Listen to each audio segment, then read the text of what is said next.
A gente ganha dinheiro com afiliados para muito além da publi e gente que está licenciando de tudo. É licenciando experiência, é licenciando produto, é licenciando um monte de coisas. E é o que a gente vai conversar agora, e por isso que eu quero chamar ao palco o nosso mediador, Gabriel Lira, co-founder da Comum. Uma salva de palmas!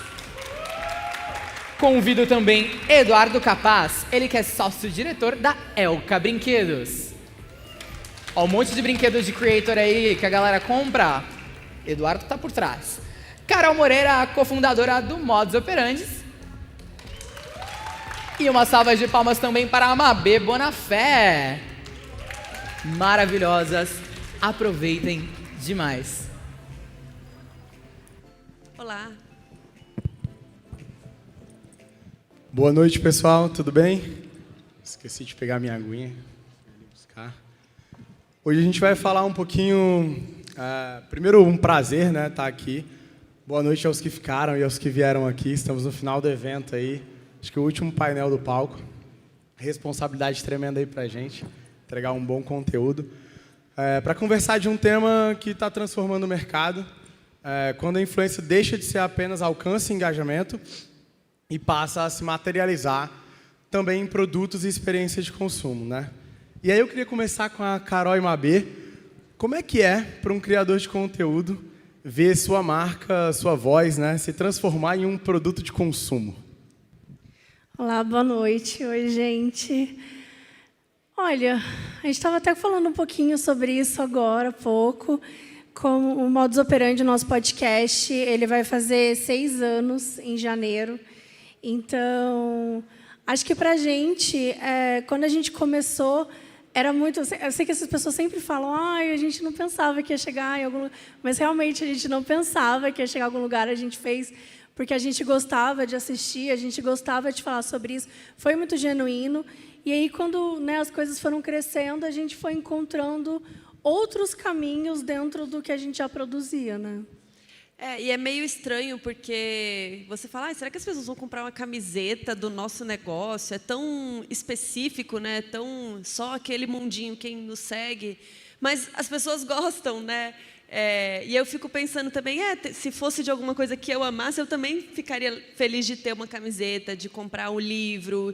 E aí a gente foi criando esse outro universo de produtos, né? A gente tem um jogo também, que a gente nunca imaginou ter um jogo que tem a ver com o Modus, né? Então, é muito louco ver esse mundo se expandindo, assim.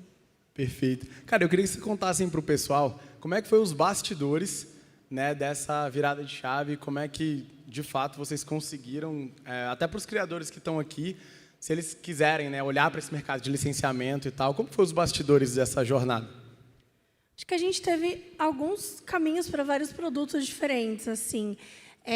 Falando um pouquinho até das camisetas, que acho que foi a nossa primeira experiência com isso,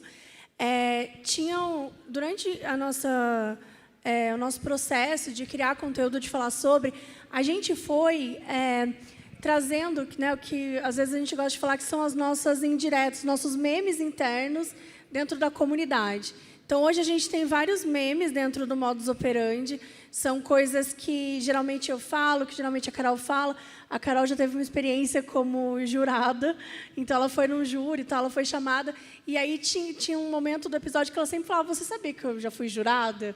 Então, como se fosse a primeira vez que ela estava falando aquilo. Tinham várias coisas que a gente falava, como nunca faça teste de polígrafo. Então, assim, eram coisas que a gente usava que também não foi nessa intenção, foi dentro daquele conteúdo que fazia sentido. Não faça isso, então isso aqui é legal. Vamos aprender aqui com essa história. E aí a gente percebia que as pessoas iam repetindo esses conteúdos. Então, elas comentavam e falavam sobre isso, elas citavam em algum determinado momento. E aí, quando a gente recebeu esse convite, que a gente achou que ia ser muito legal fazer, né, essa cocriação com a Chico Rei, que já tem 5 anos, né? 5 anos já foi tipo capinha de celular, camiseta, e foi isso. A gente não tinha a menor ideia que uma frase que a gente fosse falar ia ter, só que para além disso, assim, tem produtos com a caneca que é só a logo do podcast. E é uma coisa muito de quem gosta de consumir, né? Eu tenho muito isso, assim, vários podcasts que eu consumo, eu compro camiseta, eu compro coisas relacionadas, a gente quer ter esse contato, a gente quer se sentir pertencente àquela comunidade. Então, para a gente, acho que essa experiência com a Chico Rei no início foi um pouco isso, né? Mas dos bastidores, assim, é sempre difícil porque não é o que a gente está acostumado a fazer, né? A gente faz podcast, eu faço também criação de conteúdo, então não sei fazer camiseta, não sei escrever um livro, eu não sei criar um jogo, né? O jogo, por exemplo, a gente teve muitas dúvidas porque a gente fala de crimes reais. Então, a gente sempre tem muito cuidado para falar, né, ter uma sensibilidade de falar dos casos, de tomar cuidado com as famílias das vítimas, da história de cada pessoa, porque é uma vida real aquilo, né? Então, a gente falou, tá, mas a gente vai fazer um jogo? Tipo, não é para ser engraçado. Como que a gente vai fazer isso? Então, isso também foi um trabalho da gente entender quais são os limites do que é um jogo, do que é divertido. Uma investigação é divertida. Falar de um criminoso específico, acho que não. Então, a gente teve que ir desenhando ali o que era possível, o que era legal. Então, sempre é uma novidade, né? Que a gente não sabe disso, a gente vai descobrindo no processo. E acho que a coisa da investigação foi muito isso. Tipo, o que a gente vê de comum nas pessoas que consomem o conteúdo. A gente gosta de série investigativa, a gente gosta de livros da Agatha Christie. Então, a gente gosta, né? E o jogo ele tem essa pegada mais o stop, né? Então, a gente falou assim, tá, então vamos para esse caminho da investigação, vamos para esse caminho. Tem vários jogos, detetive, enfim, que brincam um pouco com isso. E a gente foi olhando esses caminhos. E isso que a Carol falou é muito importante, porque, assim, se a gente não conhece, né? Porque, tipo, você vai aceitar qualquer coisa que surja, tipo, vamos fazer uma caneca, vamos fazer uma porta, um porta-retrato, vamos fazer um negócio. Não, a gente tem que confiar na marca, então acho que tem isso também, estudar aquela marca que a gente está se associando, porque às vezes a marca vai lá e fala, não, a gente consegue fazer. Aí vamos supor que eles façam ótimas camisetas, mas aí a entrega é super demorada, tem problema. Então, assim, você precisa não só estudar se a marca consegue fazer aquele produto com qualidade, mas como é que é o atendimento dela para o consumidor. Porque isso vai interferir diretamente, como as pessoas vão enxergar a gente. Porque eles mandam mensagem para a gente. Eles mandam mensagem para a gente brigando. E a camiseta não chegou. Eu falei, não tem nada a ver com isso, não sei. Sabe? Então, assim, é o tipo de coisa que a gente tem que ter muita preocupação. Eu acho que a gente foi muito certeira em todas as marcas que a gente se aliou até hoje, porque a gente teve esse cuidado de estudar e de olhar para essas marcas e garantir, né, que, tipo, ter uma conversa franca também. Não é que problemas acontecem, marcas vão ter problemas, está tudo bem. Mas, tipo, como que a gente vai lidar com isso? Vai ser de forma transparente, tem que conversar com a galera, vamos reunir. Então, acho que é olhar para essas marcas de uma forma mais responsável. Muito legal. Cara, acho que pertencimento, né, também olhar para os dados do que vocês constroem ali como conteúdo para poder ter esses insights de quem buscar, eu acho que é um caminho, né, e um insight ali bem legal. E aí, olhando para o outro lado do caminho, a gente tem aqui o Rafa, da Elka. Eduardo, desculpa. Eduardo, da Elka. E, Eduardo, conta para a gente um pouco como que é o outro lado, né? Como escolher um influenciador ou um criador de conteúdo ali para levar para frente um produto? Opa, boa noite a todos. Só isso você quer saber? Não, olha, realmente, primeiro, parabenizar aqui o evento, né? Agradecer o convite, o trabalho das meninas. A gente tem observado lá como empresa de brinquedo também, né? Então, assim, não é fácil escolher o influencer certo, tá? Hoje a gente tem uma equipe grande de desenvolvimento lá na Elka e a gente recebe de várias agências de licenciamento. Então, existem agências hoje especializadas em detectar influencers que têm uma base, uma fanbase relevante, né, e que possa virar brinquedo. Então, eu lembro de diversos casos que, por exemplo, o Lucas Neto, quando a gente começou a fazer brinquedo dele, né, ele era uma marca já muito conhecida, ele já era praticamente o primeiro influencer do Brasil, mas ele não estava pronto para virar uma marca de brinquedos. Por quê? Porque ele não tinha o style guide correto, a marca, uma série de fatores que as minhas citaram aqui, né? Que é complexo, porque ele está no dia a dia dele fazendo o conteúdo dele para a fanbase dele. Esse é o motivo principal. Mas, naquela época, por exemplo, você já tinha diversas empresas fazendo publi com ele, querendo explorar mais essa marca, né? Então, assim, existem agências especializadas nisso. que é a dica que eu dou, né? Procurem essas agências. São agências que vão organizar, tá, o conteúdo para que ele possa virar uma marca de brinquedos, né? E o que eu achei muito legal que elas falaram, por exemplo, no exemplo do jogo. Realmente, criar um jogo é uma coisa difícil. Ela é complexa em vários níveis, né? Vocês tatearam coisas que são muito interessantes, do tipo, qual é o público que eu vou fazer esse jogo? Então, eu vou ir no caminho do detetive, falar com criança, ou eu vou aproveitar a onda dos kidults, que estão consumindo brinquedos no mundo inteiro, né? Hoje os adultos são a primeira geração que realmente brincou, né? E como ela brincou, ela quer levar isso adiante. Então, existe esse consumo. Então, casos de crimes reais. Agora, como chegar no limite de você fazer um negócio interessante, preservando as vítimas? Então, esse tipo de situação é uma situação que as marcas de brinquedo, estou falando mais no caso do brinquedo, né? Elas têm que cuidar. A distribuição. Então, assim, do ponto de vista dos influencers, também é importante fazer uma checagem, que isso uma agência de licenciamento vai fazer, se aquela empresa é a empresa correta para você se associar, ou se, na verdade, é um oportunista que está querendo pegar carona na fanbase de vocês para vender, né, vamos dizer, uma coisa de tiro curto, né? Então, para nós, e eu acho que para vocês também serve, licenciamento é ato de fé. Por quê? Porque não adianta você se associar com uma marca que ela quer pegar e criar qualquer coisa e colocar o teu adesivo lá como se isso aqui fosse um produto. É lógico que muitas vezes acontece isso, mas o que a gente tem percebido que é o grande sucesso é quando a marca ela entende realmente o que está por trás da comunidade do influencer e ela vai lá no ponto para desenvolver o produto específico. No caso de brinquedo, assim, não basta ser qualquer brinquedo. É lógico que você pode fazer um quebra-cabeça de praticamente qualquer coisa. Mas é isso que o consumidor, que aquela comunidade quer? Porque se não é, você vai ser um tiro curto. Então, eu, do lado do influencer, eu aconselharia a olhar muito isso. E do lado da fábrica, a gente faz essa análise porque quando a gente vai abrir um molde, por exemplo, para fazer um boneco, por exemplo, agora o que está estourado aqui de influência é a boneca da Emily Vick. Então, eu posso dizer para vocês, nunca houve um melhor período para o influencer virar uma marca de brinquedo. Por quê? Porque do 0 a 1 milhão de bonecos vendidos. É muito rápido. Agora, as marcas elas têm que estar preparadas, né, para virar o brinquedo, construir uma linha importante, porque da mesma forma que o mercado joga para cima, quando o negócio está quente, o varejo também ele rapidamente tira, porque ele quer saber qual é a próxima onda.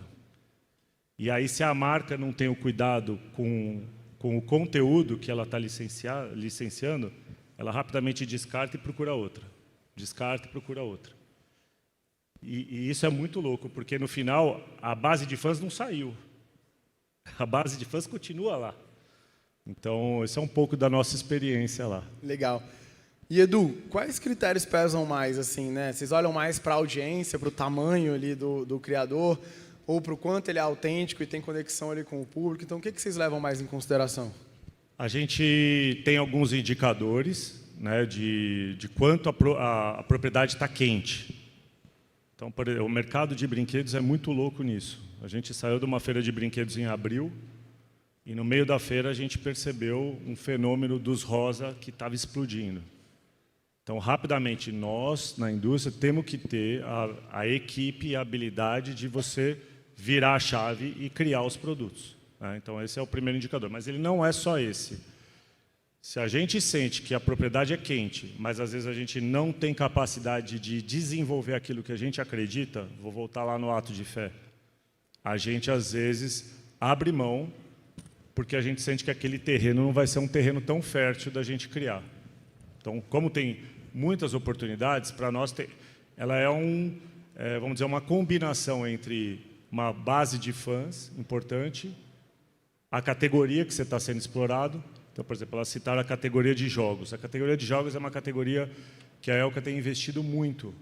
Por quê? Porque ela pega os adultos. Então, ao invés de você vender brinquedos que infelizmente a infância está cada vez mais sendo achatada, você acaba criando um conteúdo e como esses jogos que os adultos se reúnem para jogar, às vezes, num fim de semana e desenvolver, descobrir um caso. Então, a gente olha um pouco isso. Qual é a liberdade criativa que eu tenho versus a base de fãs que a propriedade tem? E o terceiro indicador é, a propriedade está pronta para virar uma marca? Então, ela tem um style guide, ela tem uma guia de estilo que a gente vai conseguir colocar ali, de repente, numa ReHap, numa Amazon, e vai estar comunicando bem. Então, é um pouco isso. Legal. E, meninas, uma coisa importante, assim, o quanto é representativo para o negócio de vocês hoje a parte de licenciamento e o quanto vocês continuam acreditando em outros formatos de contrato, né? Você fala de grana? De grana. Muito pouco, né? Muito pouco. Comprem. Comprem muito pouco. Eu acho que a questão disso é que a gente tem que ficar divulgando muito, né? Eu acho que essas coisas talvez funcionem, falando de renda, assim, funcionem para quem tem muitos milhões de seguidores, tipo isso, os Neto da vida, Kéfera, sei lá, pessoa que ela vai postar e já vai ter tipo milhões de vendas, né? No nosso caso, a gente sempre está ali lembrando das coisas, a gente tem um livro também, mas a gente não ficou rica com esses merchandising, né, com os produtos, não. Infelizmente. Acho que foram momentos muito pontuais também, né? Porque isso que ele falou também, né? De ter um momento, assim. Então, tipo, quando a gente lançou o jogo, ele tem um tempo ali que a gente... Acho que já faz 2 anos, se não me engano. Que a gente, estoura, né? Estoura. Então, naquele início é bem legal. Mas, depois de um tempo, vai diminuindo um pouco. E eu acho que tem um pouco disso... A gente nunca teve... a gente nunca colocou também o maior esforço nisso. Porque, para ser sincera, acho que a gente nunca nem tinha imaginado que isso poderia ser um caminho, né? Então, a gente já fez vários caminhos aí nesses 6 anos. E o que tem funcionado para a gente hoje muito é a coisa da produção do conteúdo, né? Essa parte ele vira quase como um valor que, né, todo mês aparece ali, ou dependendo se for um licenciamento de cada 6 meses, é um valor que cai que você nem lembrava, sabe? Quando chega a gente fala, nossa, que legal. Então, é uma parada muito, acho que também dos nossos esforços, assim, sabe? Não no sentido de que a gente não aposta nisso. A gente super vê um valor muito grande, mas a gente também acredita naquilo que tem a ver com a nossa comunidade, sabe? E aí, nisso, óbvio, vai ter produtos que você vai querer vender milhões e tudo mais, mas quando você tem uma comunidade que é fiel, você consegue ver essa cadência rolando muito. Eu tenho outro podcast também, que é o Caso Bizarro, que eu falo sobre histórias sobrenaturais e também faço produtos, né, tanto como camiseta, bottoms, etc. E também é outra coisa, é uma outra oportunidade que a gente entende ali das pessoas consumindo esses conteúdos e a gente vai mudando muito. É uma coisa meio diferente do Modos. No Modos, a gente tem... um ano depois, a gente fez uma estampa nova. Então, quando tem umas mudanças assim nesse sentido, a gente acaba ativando novamente a comunidade. Que isso que é legal também da gente ver, tá? Essa marca está disposta a investir anualmente, ou então a cada 6 meses. Porque quando a gente fala de produto, gente, não é um post. Um produto tem meses de produção e assim, no nosso caso, tudo que a gente fez até hoje, a gente colocava que era imprescindível a gente participar de todas as etapas. Então, a gente aprovava tudo. A gente é muito chata com isso. Do tipo, não está do jeito que a gente quer, não faz sentido. A gente nunca teve medo, né, de estar ali em todas as etapas. Então, demora, né? Teve processos que... acho que o jogo foi mais de 1 ano, né? Entre a gente ter a primeira conversa e lançar. Então, sim, são coisas que são muito diferentes do nosso dia a dia ali, do conteúdo das coisas que a gente faz. Eu acho que talvez não seja o dinheiro que vai ter o valor disso. Eu acho que o valor é para a comunidade, sabe? Porque, por exemplo, o livro, o trabalho que deu para escrever esse livro, as brigas que nós tivemos, a treta que foi, não vale nenhum real que a gente ganhou, sabe? Tipo, é um trabalho muito gigantesco, mas o que vale é ver cada pessoa que traz o livro para a gente assinar, que fala, eu aprendi muito, eu resolvi virar perita criminal, eu resolvi estudar, virei advogado, mas agora eu vou focar nessa área criminal, porque eu estava com vocês e agora eu tenho o livro e não sei o quê. Então, eu acho que essa coisa de ativar a comunidade é o mais importante quando a gente tem esses produtos, assim, porque a galera gosta e conecta com a gente. E é isso, é um dinheirinho que fica ali entrando de vez em quando, mas a comunidade eu acho que é o mais forte mesmo. Muito legal. Então entra quase como um ponto de contato extra da marca ali de vocês. E a gente, cara, é de uma comunidade de criadores de conteúdo, né? E a gente fala muito sobre diversificação, né? Então é meio que isso, né? Quase como se fosse um extra, como vocês falaram, que pinga ali a cada 6 meses. E aí, para a gente ir se encaminhando aqui para o final também, se você pudesse dar uma dica para o pessoal que é criador de conteúdo, né? Que não olha para licenciamento, o que você falaria assim? Bom, eu falaria para um pouco do que elas colocaram, né? Olhar muito a sua comunidade, né? Com certeza as respostas estão dentro da tua base de fãs, né? Eles vão te dar uma diretriz, uma direção de que tipo de produto você pode desenvolver.